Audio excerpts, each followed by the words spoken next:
wabarakatuh. Waalaikumsalam warahmatullahi Alhamdulillahi rabbil alamin. Assalatu wassalamu ala sayyidina wa maulana Muhammadin wa ala alihi wa sahbihi ajma'in. Yang saya hormati guru kita Al-Mukarram Ustadz Ahmad Zubaidi MA. Yang saya hormati Ketua DKM kita Bapak Haji Asep Ahmad MPD. Yang saya hormati guru kita Ustadz Suhaidi Husni LCMA. Yang saya hormati para guru, para asatidz, bapak-bapak, ibu-ibu, jamaah Masjid Baitul Ma'mur yang dirahmati Allah. Pertama-tama marilah kita panjatkan puji syukur kehadirat Allah Subhanahu wa taala yang mana berkat rahmat dan hidayahnya kita semua masih diberikan nikmat Islam, nikmat iman, nikmat kesehatan, sehingga pada pagi hari ini kita masih dapat menjalankan sholat subuh secara berjamaah, dan insya Allah dilanjutkan dengan ta'lim kita yaitu kajian fikih kitab Kifayatul Akhyar yang insya Allah akan dibawakan oleh guru kita Bapak Ustadz Haji Ahmad Zubaidi MA. Mudah-mudahan apa yang kita niatkan pada pagi hari ini mendapatkan pahala serta keberkahan dari Allah Subhanahu wa taala. Amin. Salawat serta salam tidak lupa selalu kita panjatkan kepada junjungan kita Nabi besar Muhammad SAW beserta keluarganya, para sahabatnya, para tabiin serta para pengikutnya yang selalu istiqomah mengikuti ajarannya hingga akhir zaman, dan mudah-mudahan kita semua mendapatkan sahabat Nabi besar Muhammad di yaumil akhir kelak. Amin amin ya rabbal alamin. Sebagai mukadimah, marilah kita sama-sama membacakan suratul Fatihah. Mudah-mudahan dengan membacakan suratul Fatihah kita semua diberikan kemudahan hidup di dunia, diberikan rezeki yang melimpah berkah dan barokah, diberikan kedamaian dan ketentraman di keluarga kita, masyarakat lingkungan kita, dan diberikan keselamatan di dunia wal akhirat. Ala hadiniyah wa kulli niyatis sholihah al-Fatihah. A'udzubillahi minasyaitonir rajim. Bismillahirrahmanirrahim. Alhamdulillahi rabbil alamin arrahmanir rahim maliki yaumiddin iyyaka na'budu wa iyyaka nasta'in ihdinas siratal mustaqim siratal ladzina an'amta 'alaihim ghairil maghdubi 'alaihim waladdallin. Amin. Kepada guru kita waktu dan tempat kami persilakan.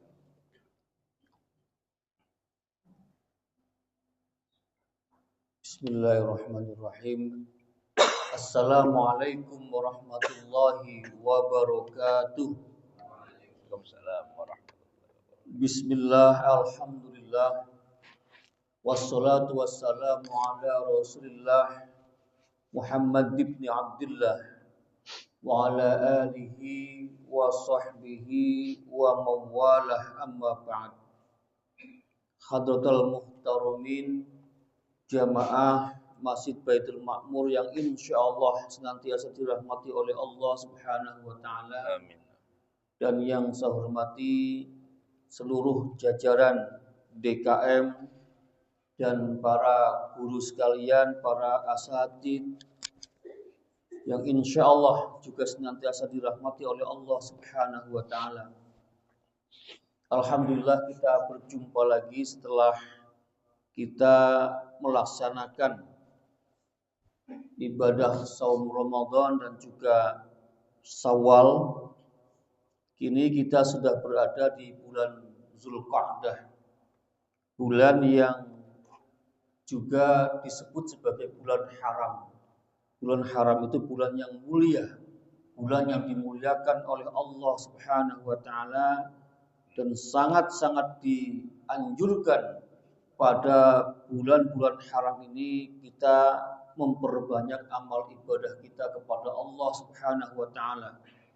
Juga di bulan haram ini kita harus berhati-hati sekali, jangan sampai kita melakukan perbuatan yang maksiat atau bahkan perbuatan yang menzolimi diri sendiri maupun menzolimi orang lain. Kita lanjutkan pada kajian pagi hari ini mengkaji kitab Kifayatul Akhyar, yang mana pada beberapa waktu yang lalu kita sudah mempelajari bab atau fasal tentang hal-hal yang mewajibkan mandi. Sebagai ringkasan saja, bahwa sebagaimana yang telah dijelaskan pada waktu yang lalu, hal-hal yang mewajibkan mandi itu secara keseluruhan ada 6 perkara. Ada 3 perkara yang dialami oleh laki-laki dan perempuan, dan ada 3 perkara yang hanya dialami oleh perempuan. Yang dialami oleh laki-laki maupun perempuan itu pertama iltiqaul khitanaini, bertemunya 2 khitan. Kemudian wa inzalul maniyyi, keluarnya mati, wal maut, dan mati. Adapun yang dialami hanya pada perempuan adalah al-haidu, haid, wal nifasun, nifas, wal wiladatu, dan wiladah. Nah, itu semuanya ada 6 perkara yang saya nggak tahu bapak-bapak yang sering menjadi sebab mandi wajibnya yang mana, ya. Pasti yang sering adalah iltiqaul khitanaini wa inzalul maniyyi. Ini yang bapak-bapak. Kalau ibu-ibu pasti ya itu juga iya, ditambah dengan haid, nifas, dan wiladah. Nah, setelah kita memahami tentang hal-hal yang menyebabkan mandi, maka tentulah kita harus tahu juga bagaimana cara mandinya. Ini sudah biasa dilakukan, tetapi kita mencoba mengukur dari apa yang disampaikan dalam kitab Kifayatul Akhyar ini. Kira-kira mandi kita selama ini sudah benar atau tidak, gitu ya. Insya Allah kalaupun masih ada kekurangan, insya Allah dimaafkan ya, karena sudah lewat waktu sekian tahun yang lalu. Nah, inilah perlu kita ngaji bersama-sama supaya lebih yakin lagi dan supaya lebih pas dengan apa yang ada di dalam fikih kita. Faslun fi faraidil husli wa sunanihi. Bab yang menjelaskan tentang fardu-fardunya mandi dan juga sunnah-sunnahnya mandi. Wa faraidul husli salasatu asya. Adapun fardunya mandi itu ada 3 hal. An-niyatu, yang pertama adalah niat, wa izalatun najasati in kanat ala badanihi, yang kedua adalah menghilangkan najis yang ada di badannya. Niyatul husli wajibatun kama fil wudu li umumi qaulihi ta'ala, bahwa niat mandi itu wajib sebagaimana di dalam sabda baginda Rasulullah sallallahu alaihi wasallam, li umumihi qaulihi sallallahu alaihi wasallam, innamal a'malu binniyat, bahwa sungguhnya seluruh amal perbuatan itu tergantung kepada niatnya.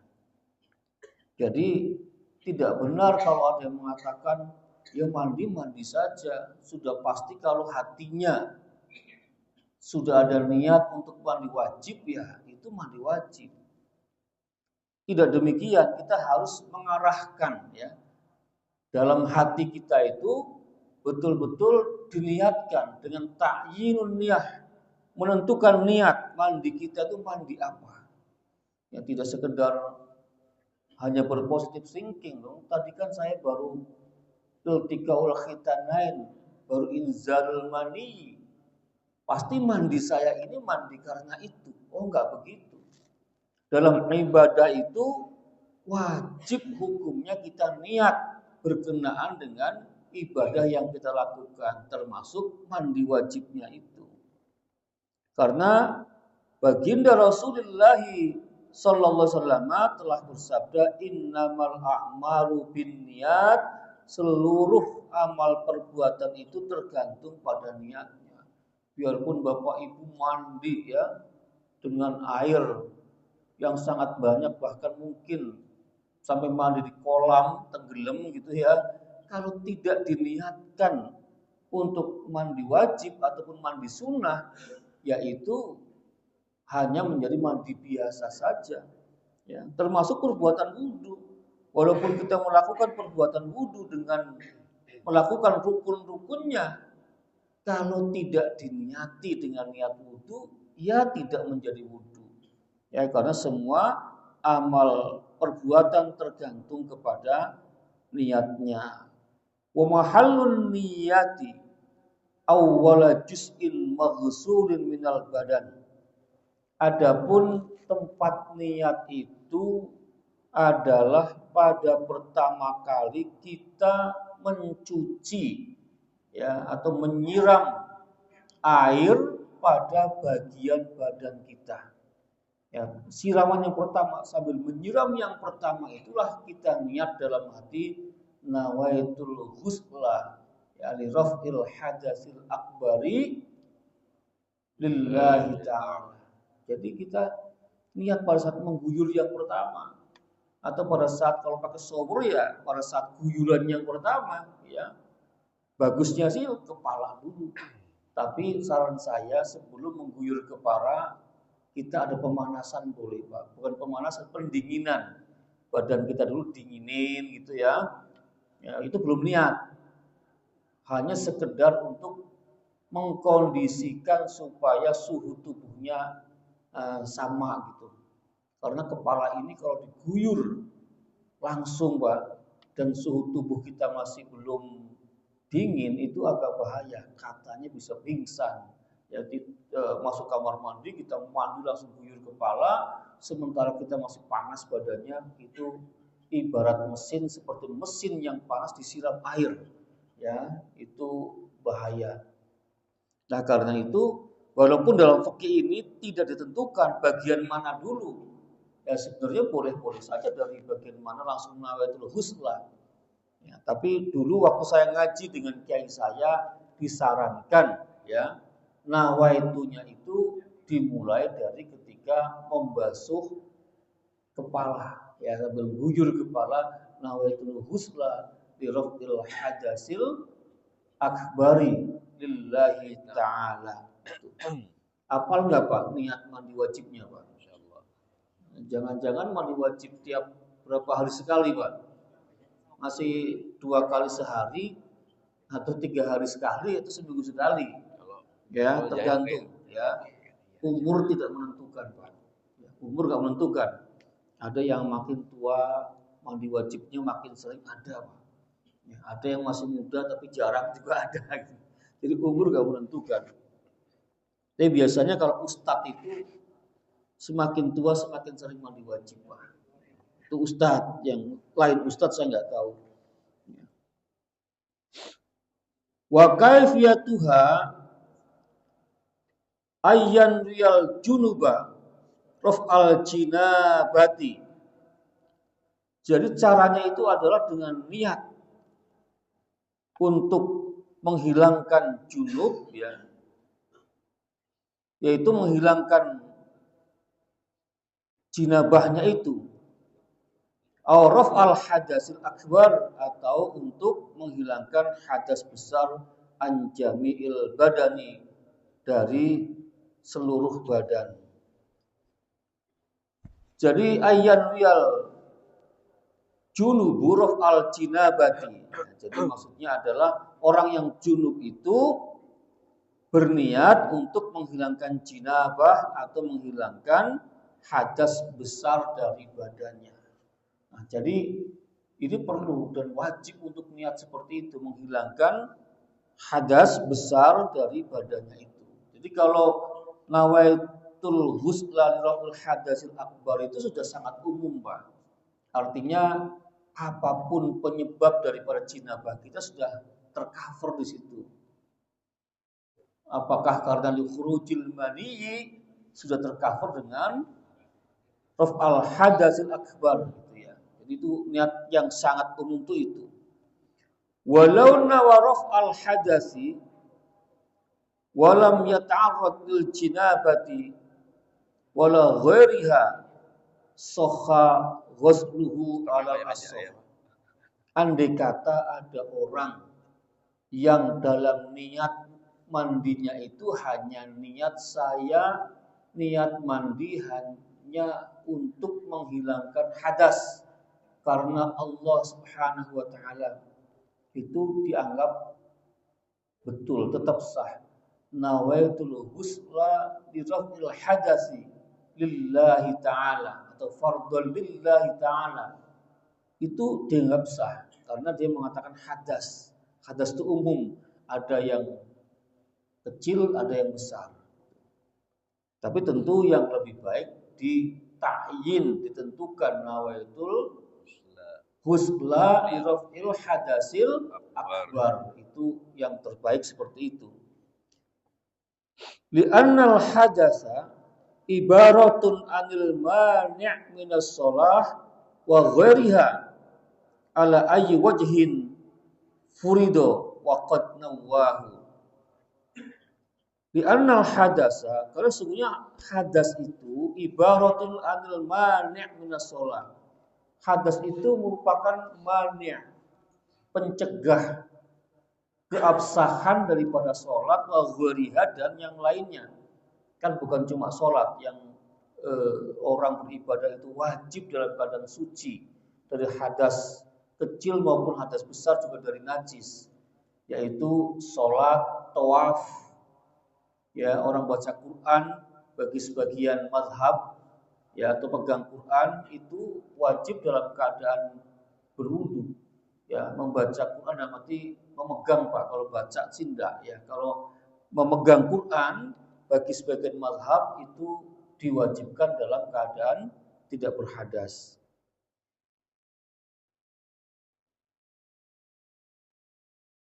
Walau nawa raf'al hadasil asghar muta'ammidan.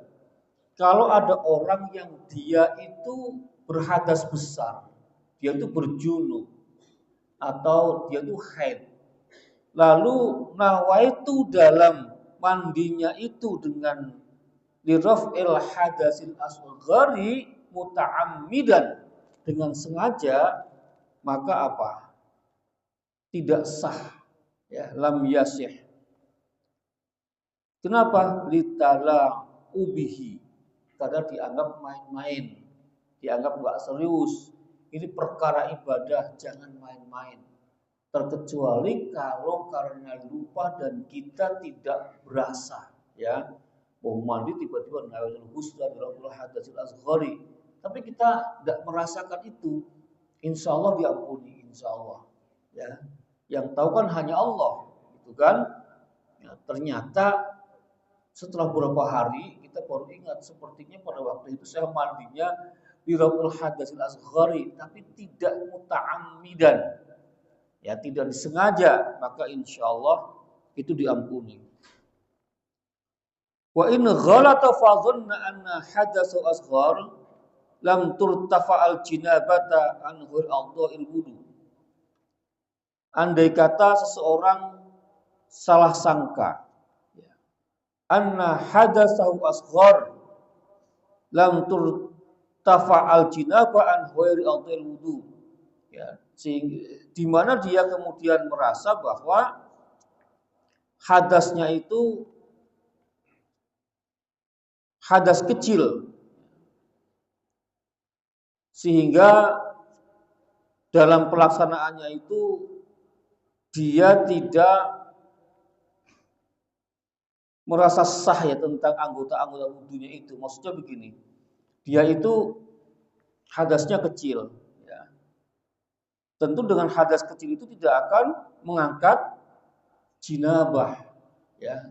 Yang terangkat kan cuma hadas kecilnya saja, ya. Artinya memang wajib mandi, ya. Tidak bisa orang yang hadas kecil itu lalu dicukupkan untuk mengcover mandinya, tentu tidak bisa. Persoalannya adalah ketika ada seseorang yang melakukan mandi wajib tadi itu, lalu dia nawaitunya itu hanya nawaitu hadas kecil, maksudnya nawaitu menghilangkan hadas kecil.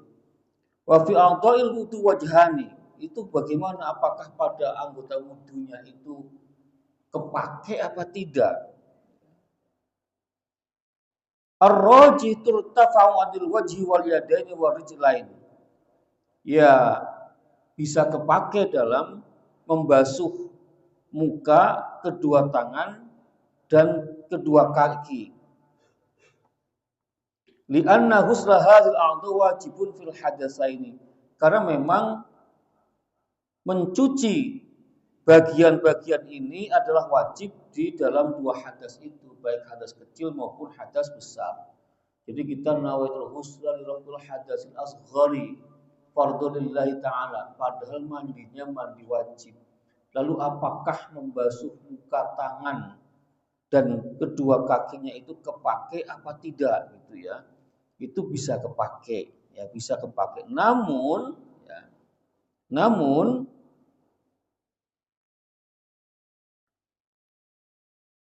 berkenaan dengan kepala, faiza ghasalahuma bi niyyati ghuslin wajibin kafatu darra'si ala rajih. Namun persoalannya kepala itu kan dalam wudu, ya dalam wudu itu kan diusap, bukan dibasuh, bukan disiram gitu, Pak.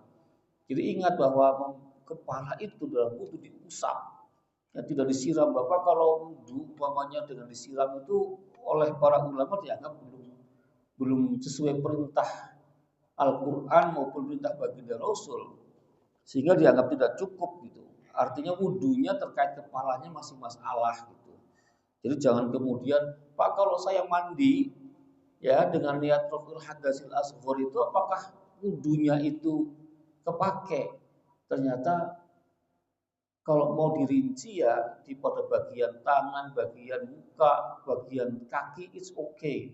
Tapi ternyata ketika bagian kepala itu tidak masuk kategori. Kenapa? Karena kepala itu mashur ra'si, diusap, bukan disiram gitu. Sehingga tidak mencukupi, ya dianggap tidak mencukupi.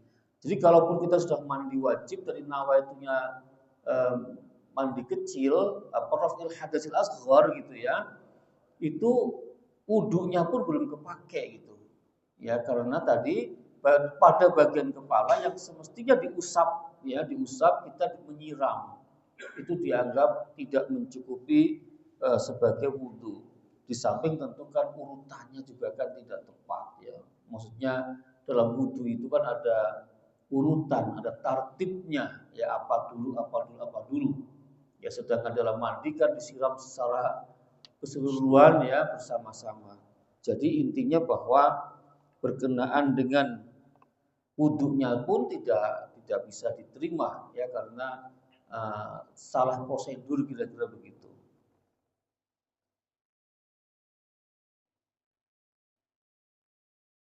Li'anna alladzi nawwahu fir ra'si al-masx. Ya jadi memang di kepala itu niatnya seharusnya kalau bagian dari wudhu adalah dengan membasuh, wal mashu la yughni anil ghusli, dan ternyata membasuh itu tidak cukup ya dengan menyiram, dengan memandikan itu enggak cukup. Walau nawa al junubu istibahata ma yatawaqqaful ghusla alaihi shalah. Walau nawal junubu, kalau orang yang junub itu niat istibahata ma yatawaqqaful ghuslu alaihi. Jadi kalau orang yang junub tadi itu niatnya itu dengan istibahah, kayak tayamum, nawa itu tayammuma listibahatis sholati fardhul lillahi ta'ala. Saya niat tayamum agar supaya dibolehkan untuk sholat. Ya kan? Andai kata nawaitul huslanya gini bagaimana Pak? Nawaitul husla listibahatis sholati ya fardhul lillahi ta'ala. Ya. Jadi hukumnya adalah ajza'ahu, itu cukup ya. Jadi baik untuk sholat, baik untuk tawaf, baik mau untuk qiraatul Quran, ajza'ahu itu cukup, boleh gitu. Ya kita tahu bahwa kalau berhadas besar Pak itu kan tidak boleh membaca Quran ya. Kalau hadas kecil baca boleh. Ya, tapi kalau hadas kecil tidak boleh pegang Quran. Ini mazhab Syafi'i. Ya. Jadi ingat, kalau hadas besar, pegang dan baca itu tidak boleh. Kalau hadas kecil, baca boleh, pegang tidak boleh.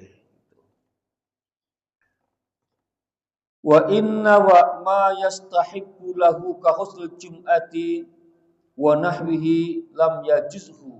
Andai kata seorang yang berhadas besar itu niatnya dengan niat mandi yang sunnah, ya seperti hari Jumat misalnya.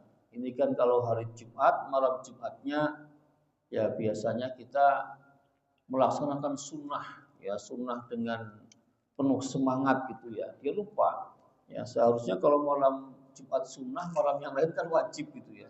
Tapi dia ngertinya cuma sunnahnya doang gitu. Makanya semangat di malam Jumat. Lalu ketika dia mandi hanya dengan nawaitul husla liyaumil jumu'ati atau liyaumil jumu'ati, itu tidak cukup, tidak boleh. Karena kita mandinya itu bukan karena hari Jumatnya, tetapi karena iltiqaul khitanain di malam Jumat gitu. Ya, tidak boleh sesuatu yang wajib kemudian di cover dengan sesuatu yang sunnah, tidak boleh.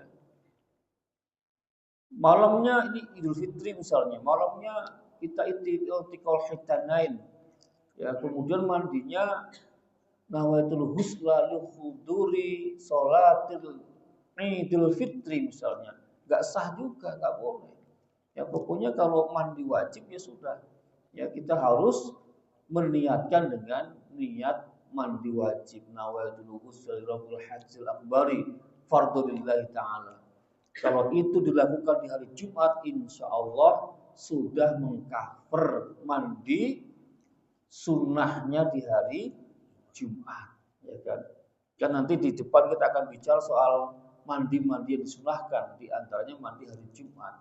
Nah itu kalau pada hari itu kita sudah mandi wajib, tidak perlu lagi kita mandi sunnah, Pak. Ya nanti kita bisa masuk angin, Pak. Ya pertama mandi jinabahnya dulu, setelah selesai mandi sunnahnya, Pak, bisa masuk angin itu. Jadi kalau yang wajib insya Allah bisa mengcover sunnah, tapi sunnah tidak akan bisa mengcover yang wajib. Li'annahu lam yanwi amran wajiban, ya karena tadi si junub tadi, orang yang junub tadi tidak niat dengan niat yang wajib. Walau nawal husla al mafrud au faridatul husli ajzahu qat'an. Ya kalau memang niatnya itu adalah dengan mandi yang wajib tadi, maka ini sudah pasti dibolehkan. Ya nawaitul husla al mafrud misalnya fardhu lillahi ta'ala, niat mandi yang diwajibkan lillahi ta'ala, itu boleh. Bahkan kalau dengan bahasa Indonesia pun boleh, Pak. Ya dalam hati saya niat mandi wajib, ya fardhu lillahi ta'ala. Ya kalau udah wajib fardunya enggak usah. Saya niat mandi wajib lillahi ta'ala. Itu udah cukup. Tidak harus dengan bahasa Arab. Ya, tentu dengan bahasa Arab afdol karena itu adalah lughatul Quran. Karena bahasanya Al-Qur'an. Tapi kalau umpama saya mau pakai bahasa Arab, kayaknya ragu nih, takut salah redaksi, ya sudah, tidak apa-apa. Ketika menyiram anggota badan kita yang pertama, kita nawaitukan saya niat mandi wajib fardhu lillahi ta'ala. Itu sudah cukup, ya. Wa tanwil haidu raf'a hadasil haid. Demikian juga orang yang haid, niat mandinya juga dengan niat untuk menghilangkan haid. Falau nawat raf'al jinabati muta'ammidatan lam yasih. Andai kata dengan sengaja dia niatnya itu hanya untuk menghilangkan jinabah, itu tidak sah. Ini hati-hati para ibu-ibu nih. Ya, menurut para ulama, kalau orang hadas besarnya karena haid, itu nawaitunya harus nawaitu saya niat mandi ya untuk menghilangkan hadas besar karena haid. Itu disebutkan, ya. saya mandi wajib ya karena haid lillahi ta'ala gitu. Tapi yang dikata tadi pakai yang umum masih boleh Pak. Saya mandi wajib karena menghilangkan hadas besar itu boleh itu. Itu redaksi umum. Boleh untuk jinabah, boleh untuk haid. Jadi ada istilah yang berbeda Pak antara jinabah dengan haid, nifas dan wiladah. Kalau jinabah itu dipakai untuk hadas besar karena iltiqal khitanain maupun karena inzalul maniyyi itu. Dua itu. Karena ketemunya dua khitan dan keluarnya mani. Ini disebutnya dengan junub.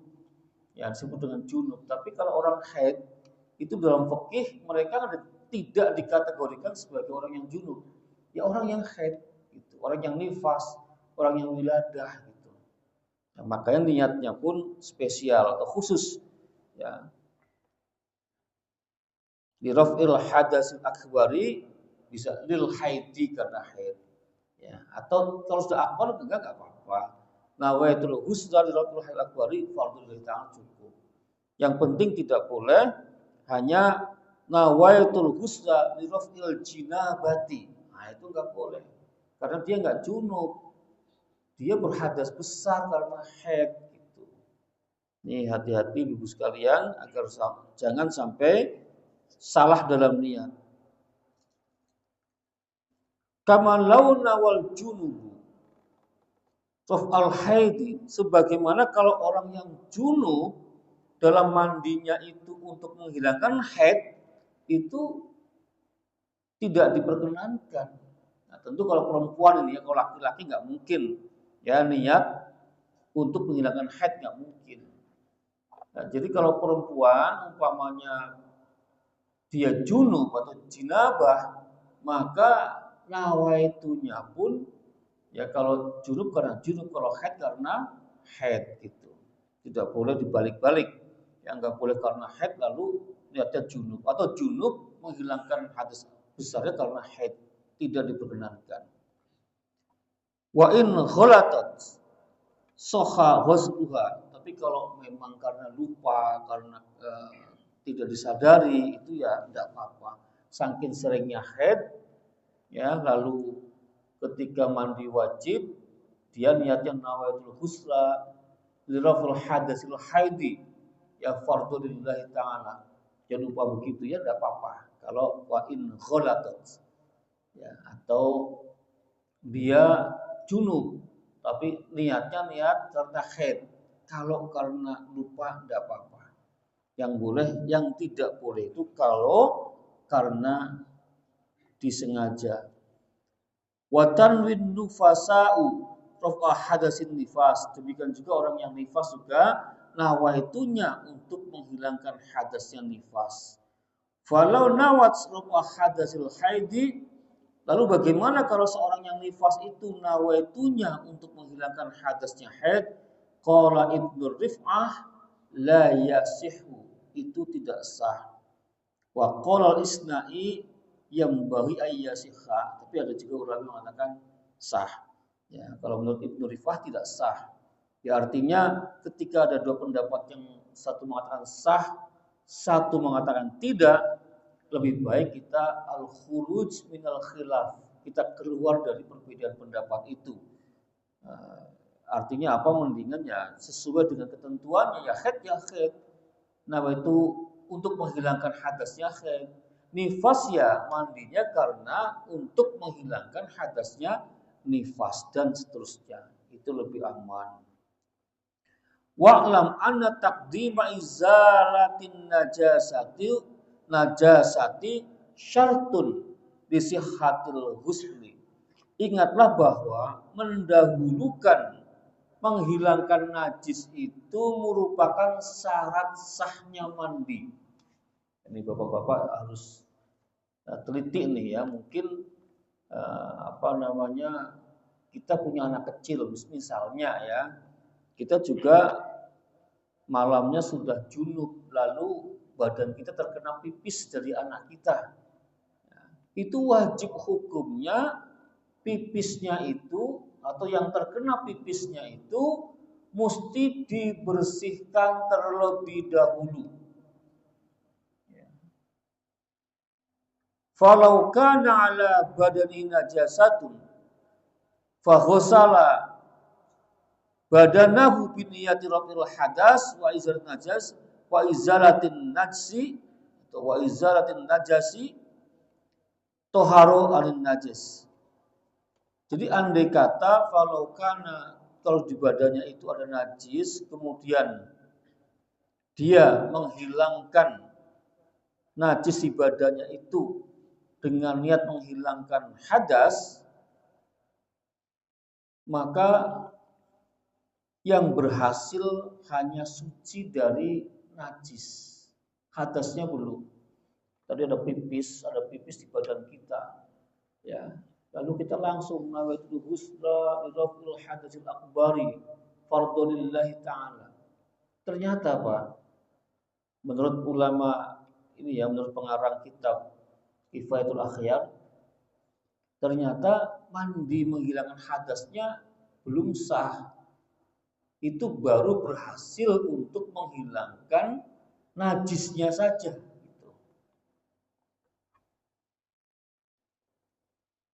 Wahal yurtafa'u hadasahu wahal yurtafa'u hadasu aidon, apakah hadasnya juga bisa hilang? Nah, ini fihi khilafun, ada dua pendapat.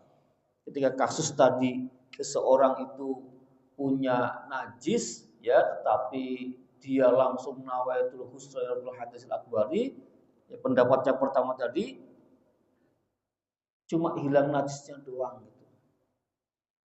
Nah, yang berikutnya ya, ar-rajih inda rafi'an la yurtafa'u hadasuhu. Ya. Jadi yang rajih, yang kuat itu menurut pendapat ar-rafi, la yurtafa'u hadasuhu, hadasnya itu tidak terangkat gitu. Kalau nggak terangkat berarti kan yang berhasil cuma najisnya doang yang hilang. Ya, kalau najis itu kan asal disiram sudah bersih, apapun niatnya ya dia hilang gitu ya. Warrajih fi ziyadati radu annahu yurtafa'u hadasuhu. Tapi ada juga pendapat yang kuat lagi dalam ziyadatul radu itu terangkat. Kader lah Pak ya. Ya, maka ketika ada dua pendapat yang begini ini, kuncinya atau caranya adalah kita keluar dari perbedaan pendapat itu. Ya sudah, sesuai ketentuan fikih, bersihkan dulu najisnya baru mandi.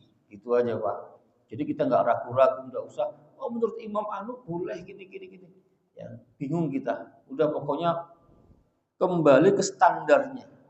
Standar fikihnya adalah yang tidak diperdebatkan, hilangkan najisnya dulu baru mandi. Sudah, itu lebih aman. Itu namanya al-khuruju minal khilaf. Kita keluar dari perbedaan pendapat. Wa man sya'ul khilafi, adapun tempat perbedaan pendapat ya, tentang tadi menghilangkan najis sama hadasnya atau tidak itu, annal ma'a, apakah air itu hal lahu quwwatu raf'il hadas wa izalatin najas. Apakah air itu punya kekuatan dalam menghilangkan hadas dan menghilangkan najis ma'an secara bersama-sama, amla atau tidak. Jadi perdebatannya adalah pada pertanyaan apakah air itu bisa menghilangkan najis dan hadas secara bersama-sama atau tidak. Ini perdebatannya. Summa innan Nawawi fi syarhi Muslim, Imam Nawawi dalam syarah Muslim wa faqar Rafi'i, cocok dengan pendapat Ar-Rafi, annal ghuslah, sesungguhnya mandi itu la tukfi ya, tidak mencukupi ya. Artinya tidak bisa menghilangkan hadasnya, itu cuma menghilangkan najis. Ya kesimpulannya hilangkan najis dulu baru mandi. Sama halnya sebelum mandi mohon maaf Pak kalau kita karena iltiqal khitanain ya walaupun mani itu enggak najis tapi kan ada yang najis anunya sebelum mandi apa misalnya mungkin mazinya ya kan ya, kalau orang terangsang itu kan keluar cairan putih. Nah, cairan putih ini najis Pak. Karena itu ada kemungkinan mani juga bercampur dengan mazi. Nah, karena itu sebelum mandi cuci dulu Pak anunya Pak. Ya, dari ya bekas itunya ya. Ya tahu semualah yang pernah melaksanakan yang belum pernah ya enggak tahu ya. Qala. Nah, sekarang rukun yang ketiga. Tadi yang pertama kan niat, yang kedua menghilangkan najis. Yang ketiga apa? Qala wa isalul ma'i ila usri sya'ri wal basyarah. Maka yang ketiga adalah mengalirkan air sampai pada pangkal rambut dan kulit. Ya, pangkal rambut dan kulit. Rambut nggak boleh cuma atasnya doang. Nggak boleh cuma seperti orang membasuh. Nggak bisa, harus sampai ke pangkal rambutnya. Rambut manapun Pak, yang di luar ya, rambut zohir kita. Rambut zohir itu kan kepala, kumis, alis, dan yang di bawah itu ada rambut juga. Itu mesti basah sampai ke pangkal-pangkal rambutnya. Yajibu isti'abul badani bil ghusli sya'ran wa basyaron. Wajib dalam mandi wajib itu meratakan air ke seluruh badan ya, termasuk juga rambut dan kulitnya. Sawaun qalla aw kasur, baik rambut itu banyak ataupun sedikit. Rambutnya tebal pun sama, mesti harus sampai ke pangkal rambutnya. Sawaun khaffun aw kasifun, ya baik lebat maupun tidak lebat gitu ya. Baik lebat atau baik tebal maupun tipis misalnya. Itu wajib sampai ke pangkal rambutnya itu. Wasawaun sya'rul ra'si awil badan, baik rambut kepala ataupun rambut badan, ya, semua yang ada di badan kecuali kalau di hidungan enggak di dalamnya. Kalau yang di luar, rambut yang di luar. Wasawaun usuluhu aw ma istarsala minhu, baik pangkalnya maupun yang berkenaan dengan itu. Jadi kalau rambut dari ujung pangkal sampai paling ujung itu mesti kena semua. Qala Rafi'i liqauli sallallahu, Imam Rafi'i memberikan argumen ya pada sabda baginda Rasul, tahta kulli sya'ratin janabatun, bahwa di bawah semua rambut itu ada jinabahnya. Ya, maksudnya ada jinabahnya itu artinya ada hadasnya. Karena itu di bawah rambut mesti dibasahin semua atau kena air semua. Fabullu syu'ura wa anfaqul basyarah, ya maka basahilah rambut itu sampai pangkalnya dan juga bersihkanlah seluruh permukaan kulit. Wa hadzal hadis dhaif bittifaqil huffaz minhum asy-Syafi'i wal Bukhari. Hadis di atas itu memang dhaif sebenarnya sesuai kesepakatan para ahli hadis seperti Imam Syafi'i dan Imam Bukhari juga Imam Nawawi. Summa yahtajju lidzalika bi'ta'ala, tapi ada hadis yang lain yang dijadikan dalil atau argumentasi, yang tentu hadis lain ini tentu kekuatannya lebih kuat daripada hadis yang di atas tadi. Man taraka mawdi'a sya'ratin min janabatin lam yaghsilhu yuf'alu bihi kadza wa kadza minan nar. Barang siapa yang meninggalkan atau tidak menyiram ya tempat pangkalnya rambut ya maka lam yaghsilhu, maka sama saja dia tidak mandi, ya. Jadi kalau pangkal rambutnya itu enggak basah, sama saja dia tidak mandi. If'alu bihi kadza wa kadza minan nar. Nanti di akhirat dia akan mendapatkan siksaan. Jadi harus hati-hati sekali. Qala Ali bin Abi Thalib karramallahu wajhah.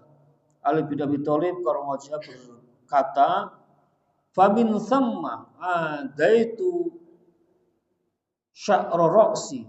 Karena itulah kata Imam Ali, saya mencukur rambutku. Wa kana yajuzza sya'rahu, dan beliau juga merapikan dan mencukur rambut tadi itu. Jadi supaya menghindari rambut yang tebal-tebal itu tidak terjangkau oleh air, beliau ikhtiyaton, ya berhati-hati dengan mencukur rambutnya pendek, maksudnya gitu. Makanya kalau yang rambutnya gondrong-gondrong itu bagusnya dipendekin sehingga ketika mandi tidak memungkinkan terlewatkan ya dari air yang kita siram ke dalam atau ke kepala kita. Ya, kalau sekarang sih aman sebenarnya, karena kalau orang mandi wajib kan istilahnya keramas, ya Pak. Keramas itu kan berarti menggunakan sampo. Kalau menggunakan sampo, insya Allah ya seluruh kepala kita termasuk rambut-rambutnya basah semua. Ya. Tapi ya hati-hati, memang kalau sangat tebal sekali, ya tadi itu ada kemungkinan tidak terjangkau, itu sangat mungkin.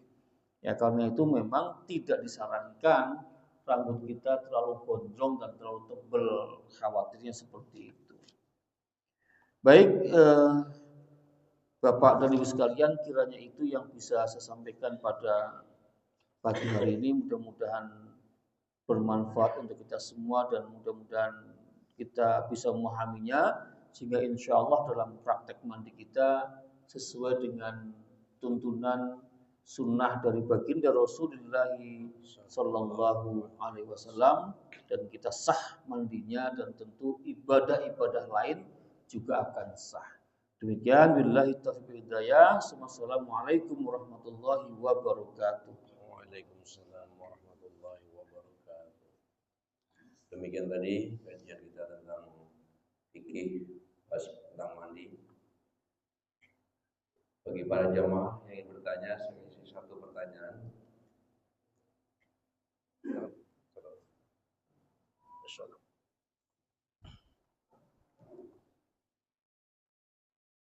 Ya, oh iya. Assalamualaikum warahmatullahi wabarakatuh. Waalaikumsalam. Mau bertanya, Ustaz, tapi di luar tema ini kan terkait kebijakan Gubernur Jawa Barat yang akan memberikan bansos dengan barter vasektomi atau pemandulan secara permanen, walaupun dalam Islam dilarang atau haram. Mohon tanggapannya bagaimana, Ustaz?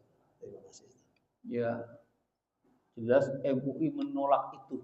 Ya, Majelis Ulama Indonesia menolak vasektomi atau tubektomi sebagai syarat dalam pemberian bansos. Ya, karena itu melanggar syariat.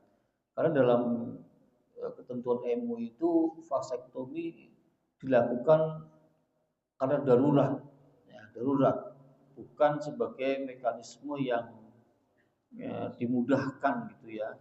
Karena vasektomi, tubektomi itu sungguh pun dalam catatan medis itu bisa direkanalisasi, bisa dikembalikan ke semula, tapi juga faktanya sangat jarang, dan kebanyakan orang kalau sudah vasektomi itu ya sudah gitu, ya kan. Jadi pada perbuatan vasektominya ini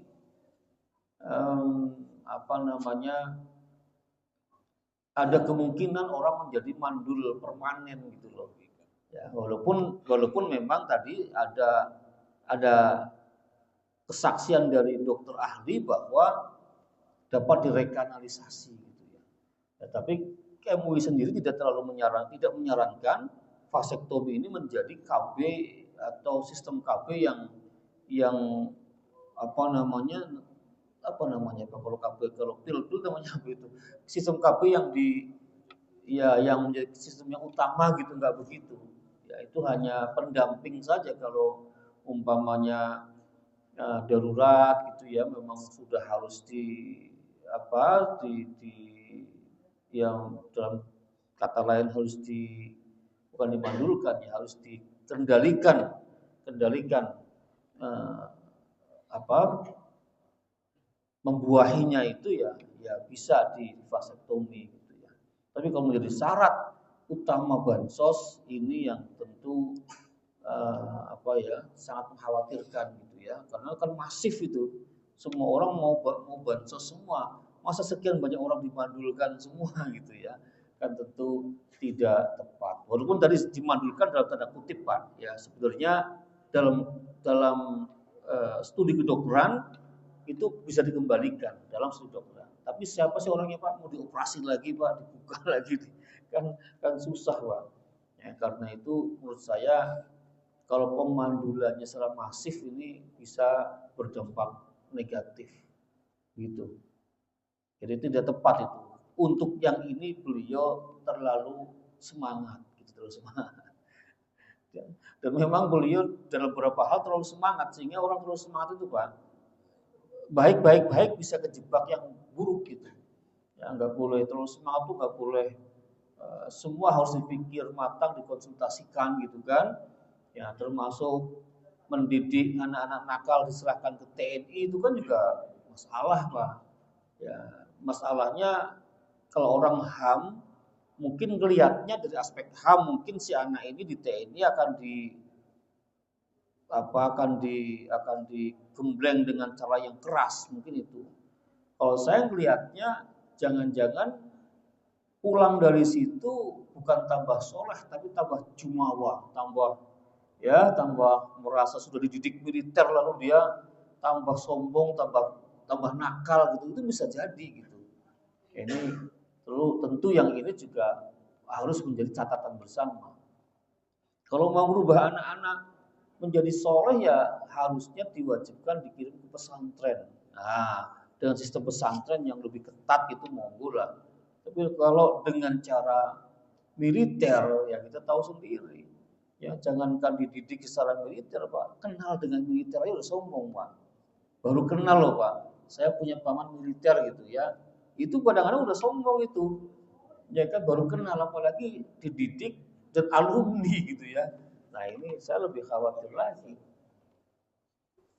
Oke. Ada lagi, Pak? Karena Rasulullah adalah kalau kita tutup dengan doa yang langsung dipimpin oleh guru kita Ustaz Ahmad Zubair. Bismillahirrahmanirrahim. Allahumma sholli ala sayyidina wa syafi'ina wa karim wa maulana Muhammad wa sallim radhiyallahu tabaraka wa ta'ala li sahadatina sahabi Rasulillahi ajma'in. Alhamdulillahi rabbil alamin hamdan yuwafi ni'amahu wa yukafi'u mazidah. Ya Rabbana lakal hamdu kama yanbaghi li jalali wajhika wa 'azimi sultanik. Allahumma shalli ala sayyidina Muhammad salatan tunjina biha min jami'il ahwali wal afat wa taqdilana biha min jami'il hajat wa tutahhiruna biha min jami'is sayyi'at wa tarfa'una biha indaka 'ala darajat wa tuballighuna biha aqsal ghayat min jami'il khairati fil hayati wa ba'dal mamat. Allahumma aslih lana dinana alladhi huwa ismatu amrina wa aslih lana dunyana allati fiha ma'ashuna wa aslih lana akhiratana allati ilaiha ma'aduna waj'al hayata ziyadatan lana fi kulli khair waj'al mauta rahatan lana min kulli syarr. Allahumma anfa'na bima 'allamtana wa 'allimna ma yanfa'una warzuqna uluman tanfa'una. Allahumma ij'al jam'ana hadza jam'an marhuma wa tafarruqana min ba'dihi tafarruqan ma'suma bi rahmatika ya arhamar rahimin. Rabbana atina fid dunya hasanah wa fil akhirati hasanah wa qina adzabannar. Wa sallallahu ala sayyidina Muhammad wa ala alihi wa sahbihi ajma'in. Subhana rabbika rabbil izzati amma yasifun wa salamun alal mursalin walhamdulillahi rabbil alamin. Assalamualaikum warahmatullahi wabarakatuh.